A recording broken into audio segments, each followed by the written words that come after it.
Thank you very much for this kind invitation, and it's my pleasure to talk on the subject of collapse, black holes, and singularities.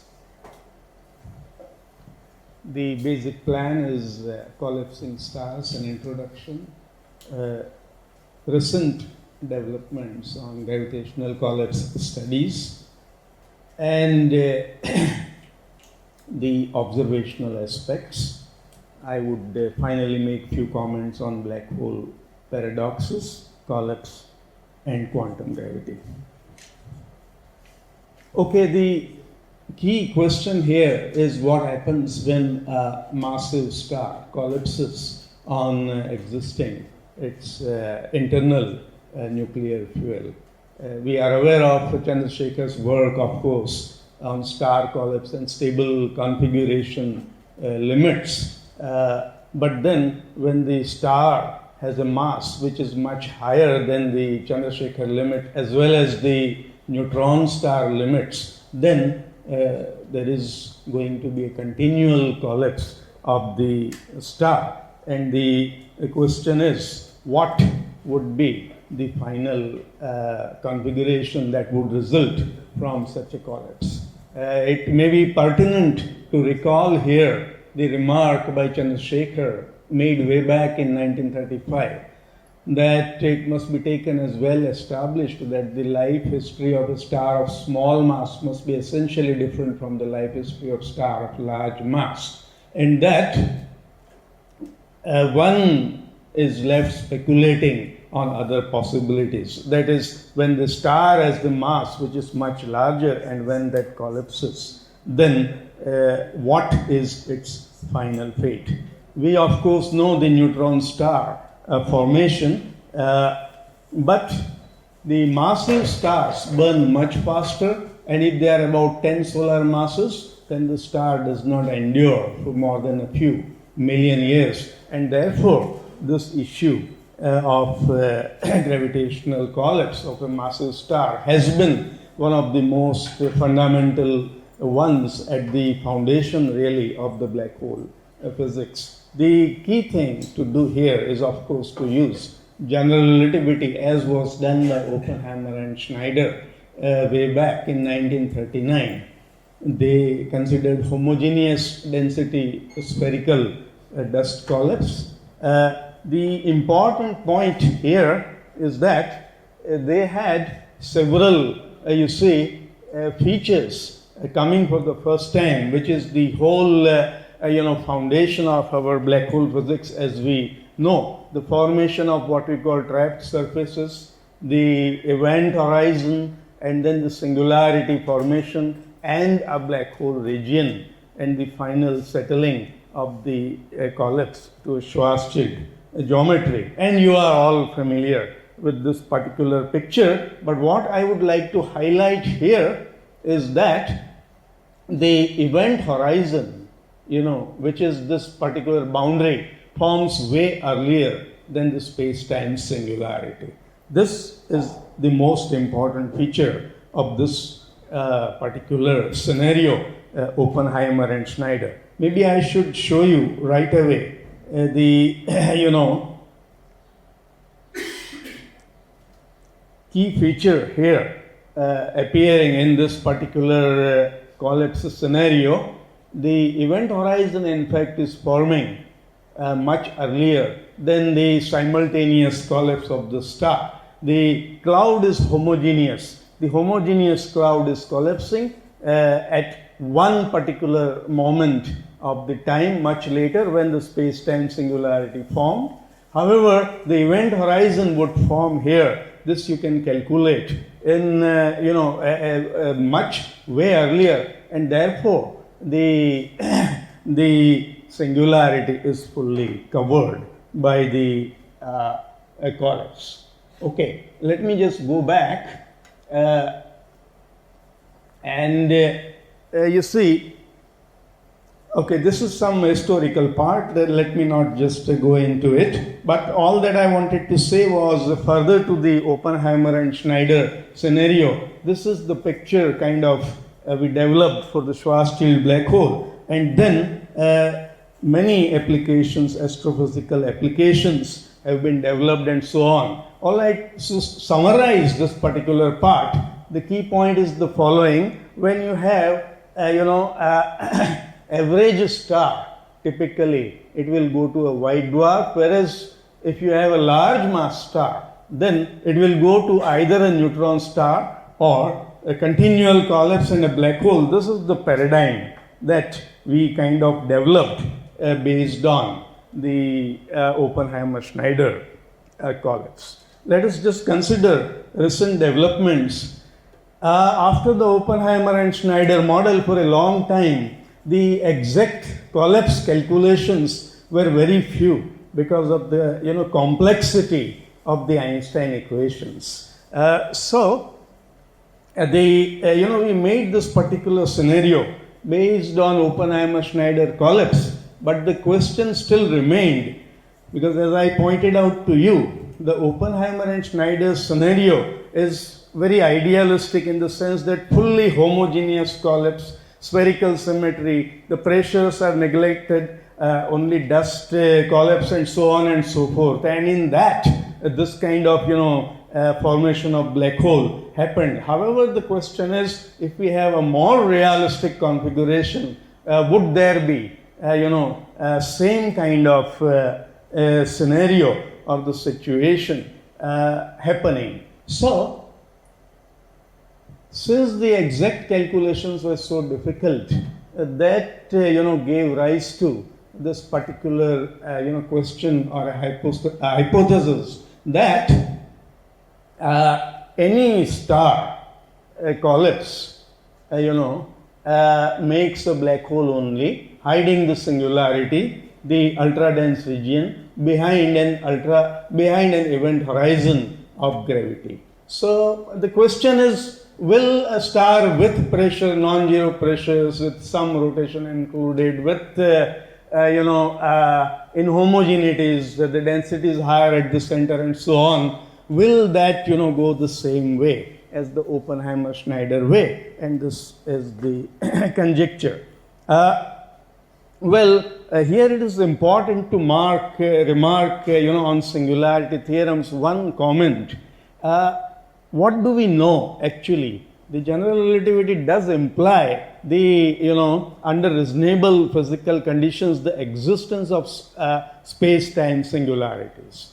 But it is only the existence. What we actually do not know is whether the event horizons will also necessarily form, and also form way earlier than the singularity to cover the singularity formation. This we do not know, and therefore that is the only reason for the hypothesis which was just mentioned in the previous slide. So are singularities of collapse at all visible to far away observers in the universe? That is, in case the horizon failed to form in time, what is the situation? Here the only way out is the back to basics. People tried very hard actually to establish this particular statement that whenever there is a gravitational collapse or whenever there is a singularity formation, the horizon will form necessarily to cover the singularity. That is, we also wrote a paper long ago, and in fact Andre and also Richard Carey Newman, many people tried to prove this particular hypothesis, but in the end we were not so satisfied as to we have actually proved our results guaranteeing the cosmic censorship hypothesis. So the only hard way is to do the Oppenheimer-Schneider way, the calculation, and work out the final fate of gravitational collapse. So to take an example, let us take the simplest of the generalization. We take rather than the homogeneous collapse, a decreasing density profile away from the center. That is, the density is somewhat higher at the center, and when this rho 2 is negative, then it slowly tapers off away from the center. Now, even this simplest generalization, which are now well known as the Lemaitre-Tolman-Bondy models, they are difficult to calculate actually. However, in 80s and 90s, many papers analyzed this particular situation in some detail. This is the general form of the metric, and here are some of the Einstein equations. I can go into detail only if necessary later, but the most important point that I wanted to highlight for your attention was that if you have the Oppenheimer-Schneider kind of a scenario, that is completely homogeneous density profile, then when you write the equation of the apparent horizon, then this particular term, which comes from the inhomogeneity, this term will be absent, and you will have the first two terms, that is, the apparent horizon will be decreasing away from the center. However, as soon as you have an inhomogeneity with this rho 2 being negative, then it is related to, via Einstein equations, it is related to a mass term in the apparent horizon equation, and in the case of power 2 here, this will be power 2, and this term will dominate this term. So, what I wanted to say was that because of this particular equation, the apparent horizon behaved like this in the Oppenheimer-Schneider scenario. However, as soon as I introduced the density inhomogeneity, then what happens is that the apparent horizon, rather than being decreasing away from the center, now it is increasing away from the center. And in fact, as it turns out, if the rho 2 term is significant, then you have a whole lot of families of rays escaping away from the singularities. Now, all these things can be worked out in the detail actually, and the important point is the very presence of rho 2, the inhomogeneity term, that implies that the families come out away from the singularity. Either they can fall back again into the singularity, or they can escape away to faraway observers in the universe. I have not done anything more than introducing right now only the inhomogeneity. I have not disturbed the Oppenheimer-Schneider model in any other way. I have just studied the case where the density is higher at the center and decreasing away from the center. All right, this is the kind of Penrose diagram that one has. There is the presence of a null singularity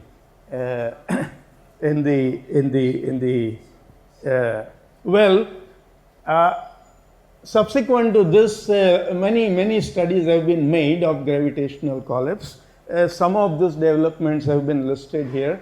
I would not go into the detail of that, but collapse with different equations of state, that is non-zero pressure, and then a spherical collapse has been analyzed in quite some detail. Few non-spherical collapse models are also available.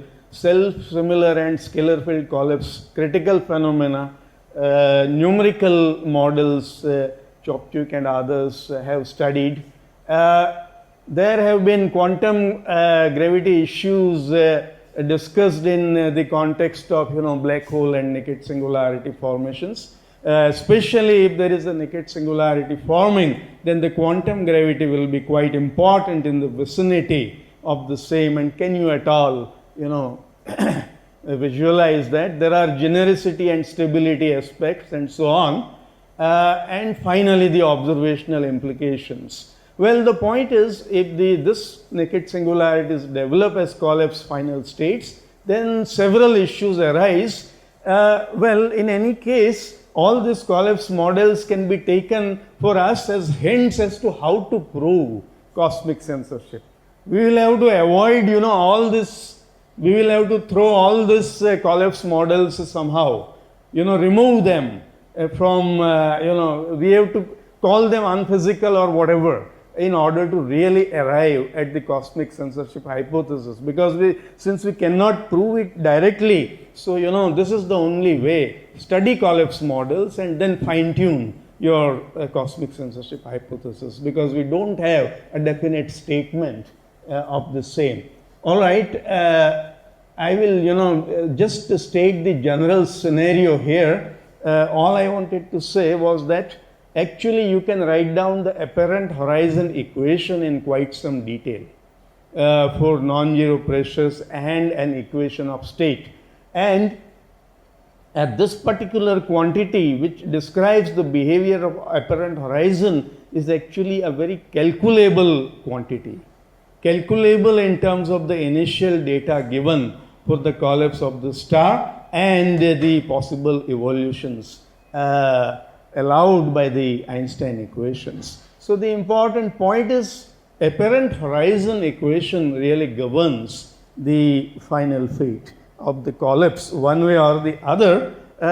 The conclusive scenario is something like this. Given an initial data, regular initial data, there are evolutions, regular evolutions, which go, either the black hole way or the naked singularity way, and in either case, you respect the regularity of initial data, the energy conditions, and whatever you would call, as a sort of good physical problem, because otherwise the whole thing is of no use. You have to impose the various physical regularity conditions into the picture. A very important question which I can just mention is the genericity and stability of naked singularities, if at all they arise. Well, in one example, dust collapse example, I can give you a plot where given the mass parameter as well as the density, the velocity profiles, then this is the naked singularity formation space, and the other is the black hole formation space. So, well, you can ask this question that when a very massive enough star collapses, what is the final state? So this whole issue is very much under debate, and a lot of discussion is there. Well, let me just come to the last part of my talk, that if at all we agree that the black holes and the naked singularities do develop, then are there any signatures, observational signatures that we can suggest? At present, there are papers coming out along mainly these three different lines. One is accretion disk properties around black holes and naked singularities. The second is high energy particle collisions and their physical consequences. And finally, gravitational lensing around these objects. Accretion disk properties have been of some interest. You see, let both these objects be there, consider the accretion disk, and then consider the thermal emission properties of the disk, and what can you tell?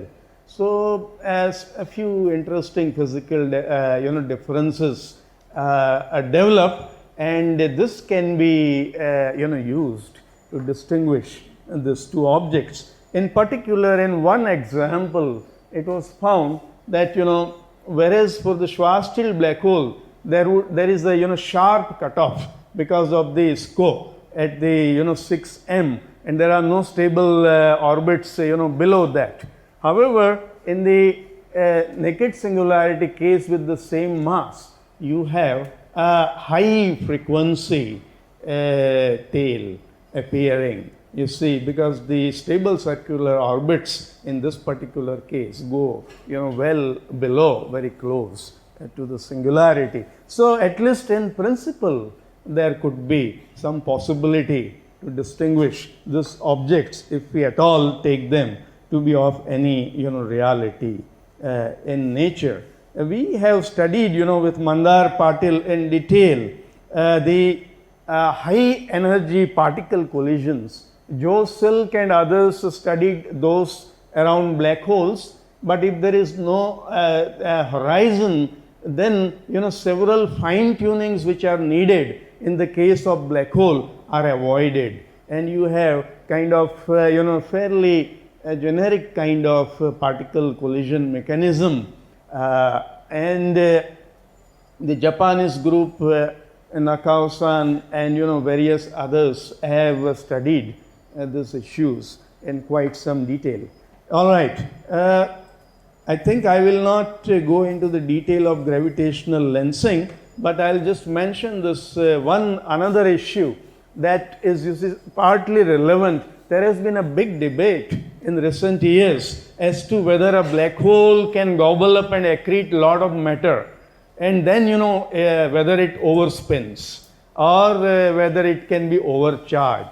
Well, charge apart, the overspinning is under a lot of discussion that the particles with angular momentums would fall in and so on, and if then the critical limit is surpassed, then we no longer have the horizon. So this debate is going on quite in serious detail.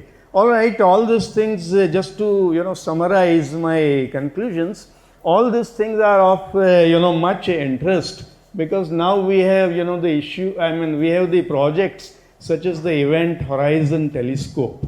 So we are really able to probe, now in the depth of the very strong gravity regions in the universe, and we have now the possibility of verifying actually the existence or otherwise of the event horizons. Well, this is connecting all the radio telescopes, which is the key tool that the Event Horizon Telescope is using.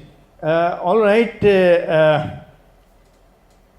I think I will just conclude by saying that all these questions are of basic nature for the reason that black hole event horizon has this information paradox and various teleology kind of features and so on. So all these issues are important from the perspective of fundamental physics related to black holes, and the firewalls were mentioned also, I think, in one of the earlier talks.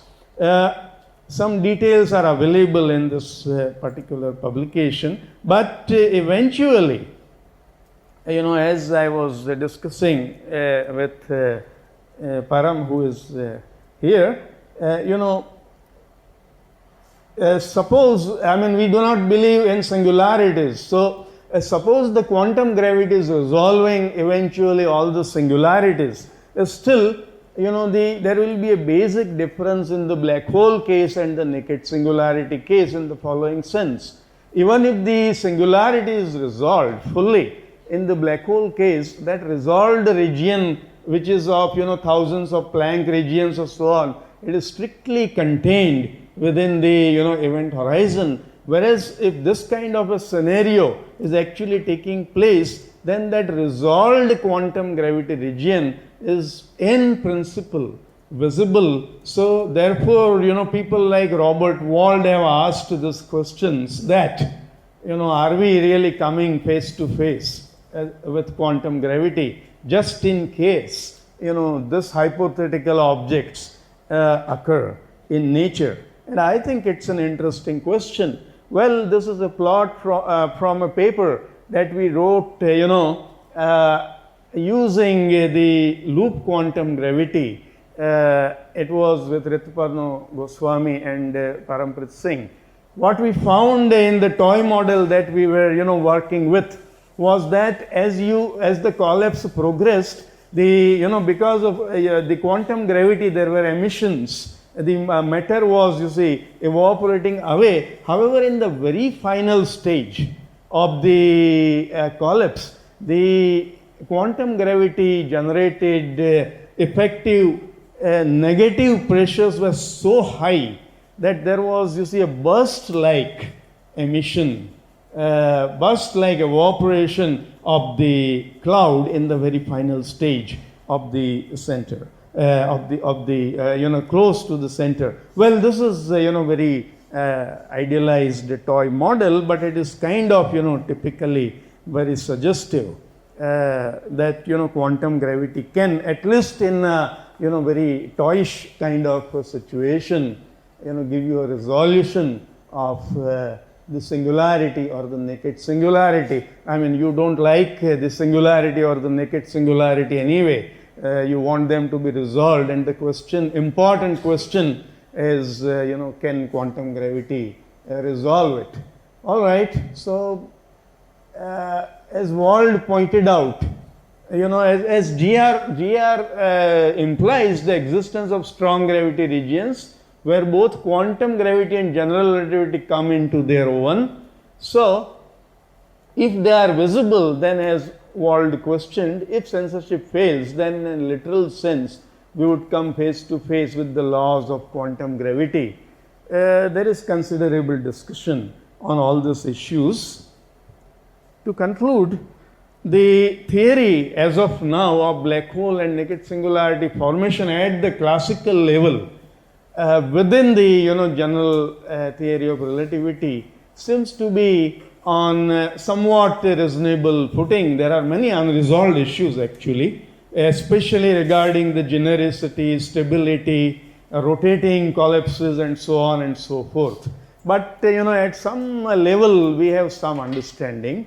There might be some observational distinction possible, and then we can ask this question, that if the naked singularity is at all formed in nature, what will be the astrophysical and observational consequences? So there are two kinds of views here. One is to use all these collapse models to fine tune the cosmic censorship. Others, people are saying, okay, they are there. I mean, we don't mind. Now tell us about the observations. So, well, I mean, which one survives, I really do not know. But I just conclude with this, and thank you very much again.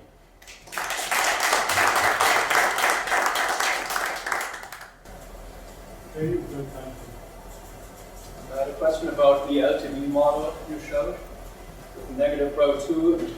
So the argument was based on the apparent horizon.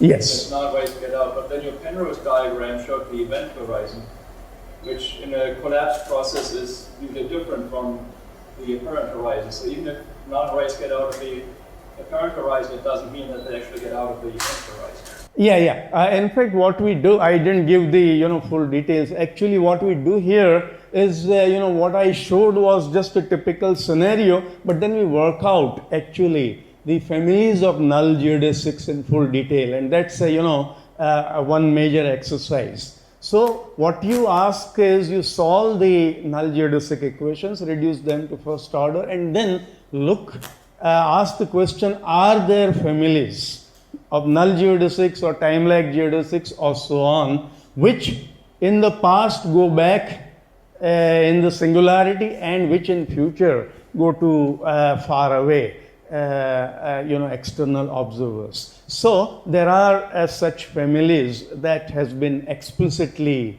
verified that the apparent horizon is increasing is one signal to indicate such a possibility. Then you go further. The other very important thing that we do, in fact, is that that was, by the way, another very major topic of discussion, that even if the families of null geodesics or time lag geodesics they came out of the singularity, if you approached the singularity back into the past, and if it was not curvature divergences were not sufficiently strong, then it will be a gravitationally weak singularity.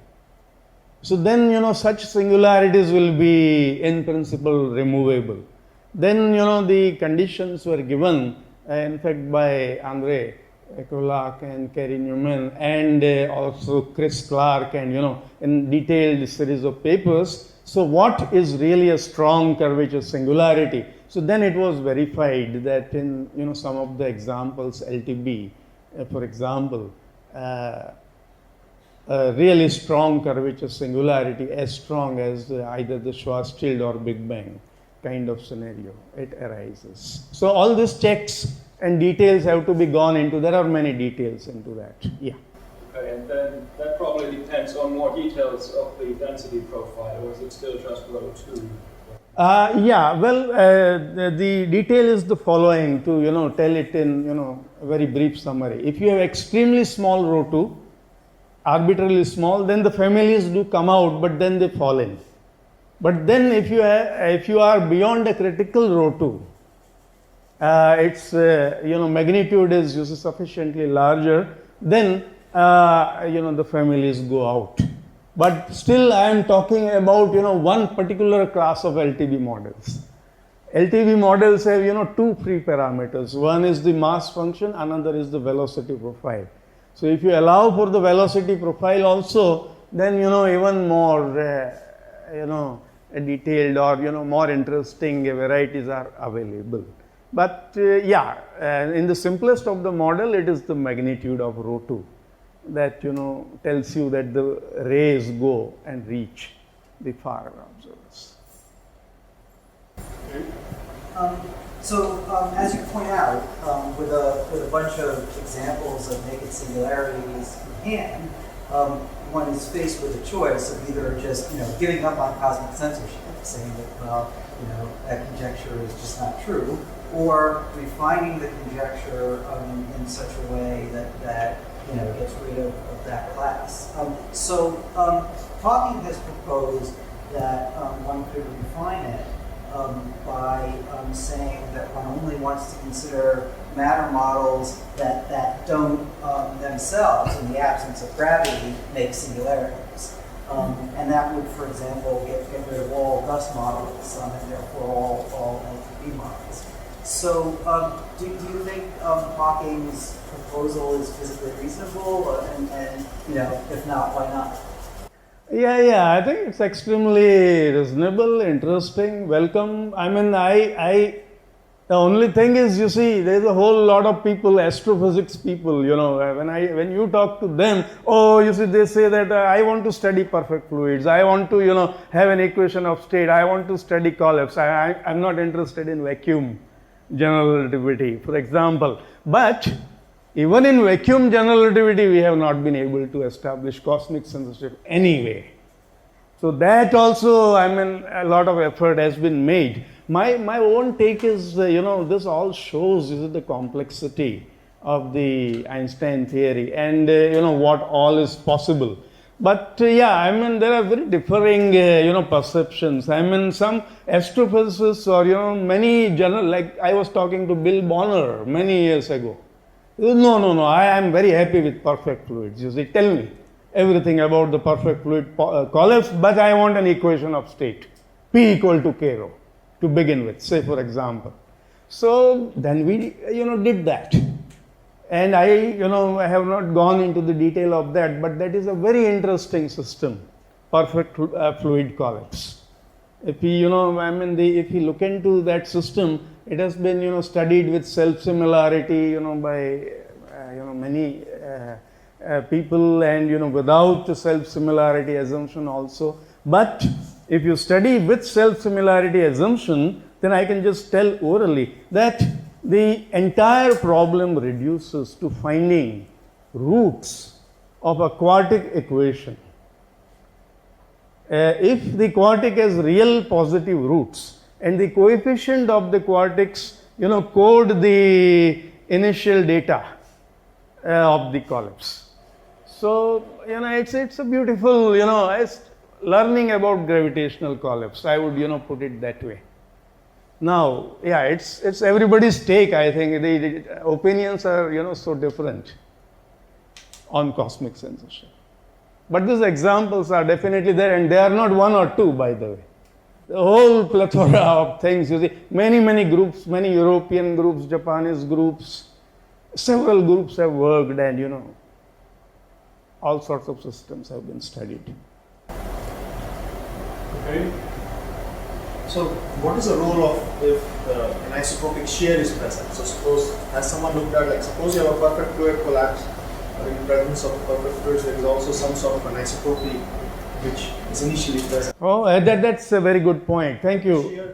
Does the shear Yeah. causes like delay in the crack surface formation, and then the naked singularity is more probable to form? Yeah, absolutely. In fact, we wrote a small note, with Roy Martins and Dadich. It was a short paper. Why do at all, naked singularities arise? And then actually you can work out, at least in simple examples, that the inhomogeneity, for example, introduction of inhomogeneity directly causes the, a non-vanishing shear. And that has, you see, very direct influence again on the delay or early enough occurrence of the trapped surfaces. So this, what you learn really is that this is really a general relativistic effect.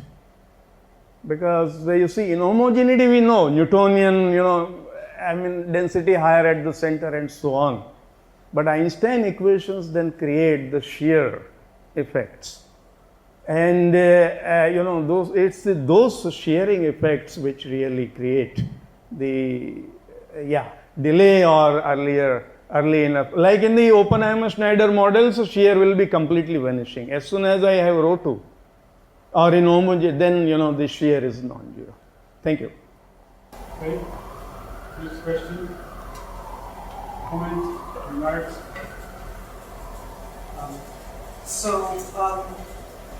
Even in the vacuum case, there are in 5 dimensions. That's right. Cases where there are known naked singularities. Yeah. Simulations by Pretorius and Maynard. Yeah, absolutely. So, can you think of any particular reason why vacuum cosmic censorship might work in 4 dimensions but fail in 5 dimensions? Well, what can I say? All my string theory friends, you see, in TF or Tata Institute, oh yes. Now we agree in 5 dimensions. Then I tell them that look, for many years we have been working in 4 dimensions. You see, just look. There are cases, like the plot I showed you, you can see very explicitly that the initial data decides when there will be a black hole and when there will be a naked singularity. So, I think, but now we will come to 4 dimensions, hopefully. Now that, I would take it that way. What I mean to say is, naked singularities do occur in 4 dimensions also. But you are talking about the matter models versus no matter models and stuff like that. Well, I think that will my conjecture. This is only a conjecture. I suspect they will occur in 4 dimensions also. I do not see any special reason they will not occur to answer your question. So my belief is that they will in fact occur. I have myself never studied vacuum models because I was asked questions by astrophysicists, you see. And I happen to work in the Department of Astrophysics and Astronomy. So you see, if I keep working on vacuum models, then I am constantly asked, you see, that why you are doing it. So I have to balance, you see, my interest in general relativity vis-a-vis the, astrophysics. But okay, from whatever little I know, I think we will find examples easily, without much problem. In fact, just to add, Gary Horowitz has just written a paper with someone else where, they used, I think, it is very close to vacuum model. I don't remember the details at the moment. If you just see in the archives, there is a paper by, Gary and, one of the colleagues. Is this with like a negative cosmological constant? No, I don't know the detail actually, but I think it is coming very close to what you are saying. That is my vague recollection. Because he is, you see, sort of between string theory and general relativity, he is a very good bridge, he has ideas. Yeah, well, Gary's a very smart guy, but from time to time he proposes naked singularities that aren't there. Yeah, he told me he does both the things. That is, well, I also say, that if you can rule out all these models, but there are too many now, you see. They are growing. It's not just one or two. And it has been, terribly Moncrief, you see, Vincent Moncrief tried very hard for this vacuum cosmic censorship, but, I think it has been just very difficult, to get, hang of anything at all. And my own feeling is other way around, that you will find, I think. Gravity waves, Chandrasekhar had, papers, in fact, colliding gravitational waves and stuff like that. So, okay, I think, let me just not go into detail of that. More remarks, comments? If not, we thank the speaker again. Thank you very much.